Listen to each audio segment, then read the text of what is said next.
కీర్తనల గ్రంథము 92వ అధ్యాయం 4వ వచనం.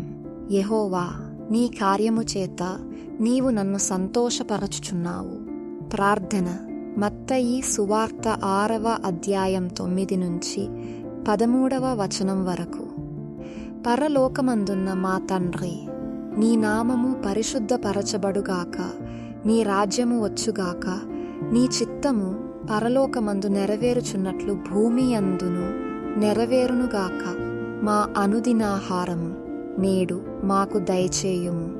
మా రుణస్థులను మేము క్షమించియున్న ప్రకారము మా రుణములు క్షమించుము.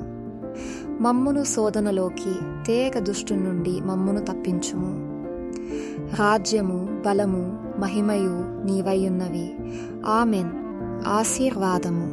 సంఖ్యాకాండము 6వ అధ్యాయం 24 నుండి 26వ వచనం వరకు. యెహోవా నిన్ను ఆశీర్వదించి నిన్ను కాపాడునుగాక. యెహోవా నీకు తన సన్నిధిని ప్రకాశింపజేసి నిన్ను కరుణించునుగాక. యెహోవా నీ మీద తన సన్నిధి కాంతి ఉదయింపజేసి నీకు సమాధానము కలుగజేయునుగాక. ఈ వాగ్దానం మీ యందు నెరవేరునుగాక.